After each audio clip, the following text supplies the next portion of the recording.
Welcome back to The Wrap. DA from the DA Show on 98.5 The Sports Hub in Boston joining us. DA, is it time to start planning the parade, the Super Bowl parade for the Patriots? Yeah, they're 1-0. They look good. Yeah, fire up the duck boats. I mean, the season's done already, 16-0. I know plenty of my listeners and callers will remind me that they picked them at 14-2. I said 10-6, so I'm sure we're going to get flack on this all week long. They looked great on Sunday. They looked absolutely great, and while the second half wasn't perfect, the first half was pretty close, and that's a decent Bengals team. Not as good as last year's, but it's a decent Bengals team, and you had to be really encouraged by almost everything you saw. We hit on this a little bit on Sunday.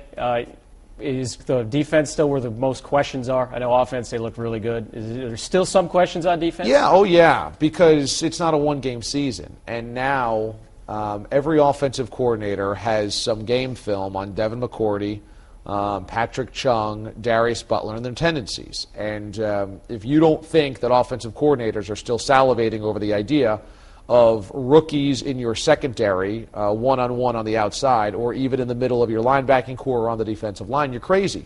They looked very good last week. I thought one thing that the Bengals did not do was test them early down the field.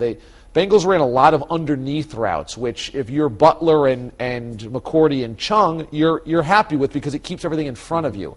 The last thing I think you want your defensive cornerbacks to have to do if they're rookies and second-year players is go deep, stretch the field, trying to guard Ocho Cinco and T.O. Bengals didn't do that nearly enough in the first half, so the Patriots caught a break there.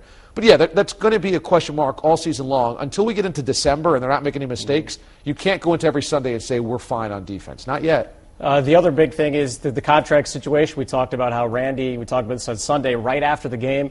He opens up. He's unhappy. He doesn't feel wanted. Is this going to be a distraction? I know the fans are going to talk about it. Is this going to be a distraction in the locker room for this team? That's a great question, and I can't honestly say I know because every athlete in that locker room, every player you talk to will say, we love Randy. He's a great teammate. That stuff doesn't bother us. Maybe it doesn't. We know they're human beings, and we know they know it. We know that they read newspapers and listen to sports talk radio and watch you guys on TV because it's the nature of the beast. You know, they say they don't, but they do. So we know they're aware of it. If in the locker room it causes consternation, a division, I don't know. Probably not. Those guys seem to really like him. Those guys seem to really respect him. And you have to remember that Randy Moss in year 13 of his career is now at the age where youngsters, young kids, let's say Brandon Tate, who's in his second year, and Taylor Price, who's a rookie for this team, they grew up and he was their idol. I mean, he came into the league in 1998. They're in 13, 14, 15-year-old range. Mm-hmm. They're watching the Freak do what he did in 98 and then beyond. That's their idol. So I don't think necessarily it causes a division in the locker room or a distraction. I think it is just kind of the swarm of attention and buzz that Randy always seems to bring upon himself, and sometimes it's unfortunate. In some cases, he brings it upon himself. Well, the Ocho Cinco show is out of town, and now it's on to the big one, the Jets. Are you a Hard Knocks fan? Did you watch it? Oh, yeah, and how could you not? I'm a huge fan of NFL films in general, and they always do a wonderful job with this, even if there's no storylines. There was every storyline this year. So the Jets made the job of NFL Films and Steve Sabol very easy. Yeah, Tom Brady, not a fan, apparently, of right. Hard Knocks. And right. the trash talk started weeks ago.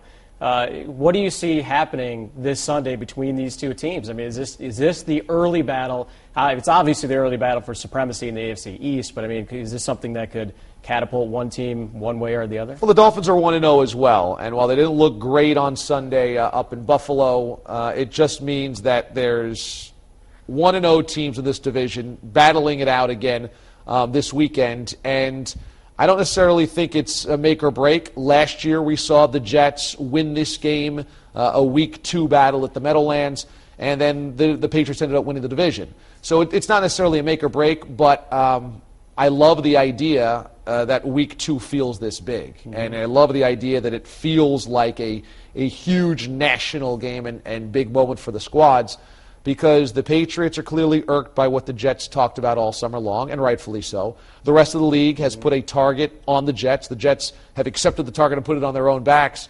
And if this rivalry needed any more sauce, it got it, and I can't wait. I mean, who can wait? This is what we've all circled on the schedule since it came out months ago. Awesome, and you'll, of course, be here next week to talk about the... Yeah, we'll break it down. Yeah, we'll break it down. So thanks again for joining us. You can got hear it. him from 7 to midnight on 98.5. Sarah will be back with more after this.